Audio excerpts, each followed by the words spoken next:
Hi అండి. Non veg lovers కోసం especially see ఫుడ్లో చేపల్ని ఎక్కువగా ఇష్టపడే వారి కోసం మా గోదావరి స్టైల్లో ఎక్కువ మసాలాలు లేకుండా చిన్నప్పటి నుంచి మా అమ్మ మాకు ఏ విధంగా చేపల పులుసు చేసి పెట్టేదో అదే విధంగా ఇంకాస్త టేస్టీగా ఏ విధంగా చేయాలో చూపించబోతున్నాను.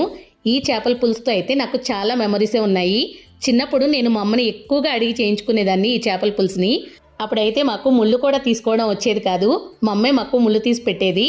ఈ చేపల పులుసుని ప్రిపేర్ చేసుకోవడానికి 1 కేజీ వరకు చేపలను తీసుకుని సన్నగా ముక్కలు కట్ చేయించుకున్న తర్వాత ఇందులోకి కొద్దిగా పసుపు, కొద్దిగా ఉప్పు, వీలైతే కొద్దిగా నిమ్మరసాన్ని వేసుకుని చేప ముక్కల్ని బాగా శుభ్రం చేసుకోవాలి. ఇప్పుడు ఒక బౌల్ తీసుకుని పులుసులోకి సరిపడగా 2 నిమ్మకాయల సైజ్ అంతా చింతపండుని తీసుకుని ఒకసారి వాష్ చేసుకున్న తర్వాత మళ్ళీ వాటర్ని వేసుకుని చింతపండుని నానబెట్టుకోవాలి. ఇప్పుడు ఒక చిన్న మిక్సింగ్ జార్ తీసుకుని అందులోకి 2 టేబుల్ స్పూన్ల వరకు ధనియాలు, 3/4 టేబుల్ స్పూన్ వరకు జీలకర్ర, 1/2 స్పూన్ వరకు మెంతులు, 10 నుంచి 15 వరకు వెల్లుల్లి గబ్బాలు వేసుకుని కొంచెం కోసుగా ఉండేలాగా మసాలాని బ్లెండ్ చేసుకున్న తర్వాత ఇప్పుడు వేరొక మిక్సింగ్ జార్లోకి 3 పెద్ద సైజులో ఉండే ఉల్లిపాయ ముక్కలు, 2 మీడియం సైజులో ఉండే టమాటో ముక్కలు కూడా వేసుకుని కొంచెం కోసుగా ఉండేలాగా పేస్ట్ని బ్లెండ్ చేసుకుని పక్కన పెట్టుకోవాలి.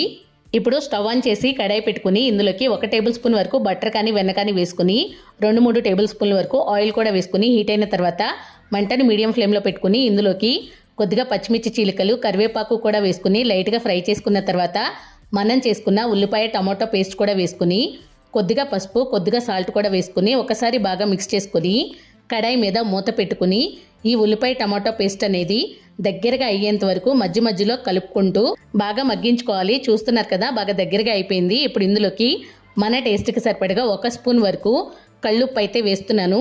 ఆ తర్వాత ఇందులోకి 2.5 స్పూన్ల వరకు కారం అయితే వేసుకోవాలి. మనం చేపల పులుసు చేస్తున్నాం కాబట్టి కారం అనేది కొంచెం ఎక్కువగానే పడుతుంది. చూసుకుని అడ్జస్ట్ చేసుకుని వేసుకోండి.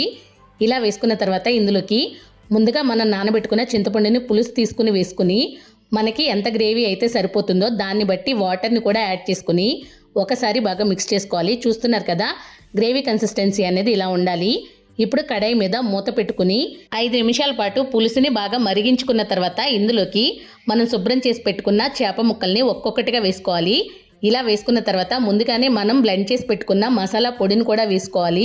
మసాలా అనేది కంప్లీట్గా వేసేసుకోండి. మనం చేసుకున్న మసాలా అనేది కంప్లీట్గా చేపల పులుసులోకి పట్టేస్తుంది. ఆ తర్వాత నెమ్మదిగా కలుపుకోండి. గరిట కూడా పెట్టకుండా కదుపుకుంటే ఇంకా మంచిది. నాకు చూపించడానికి కుదరలేదు కాబట్టి ఇలా చూపించాను.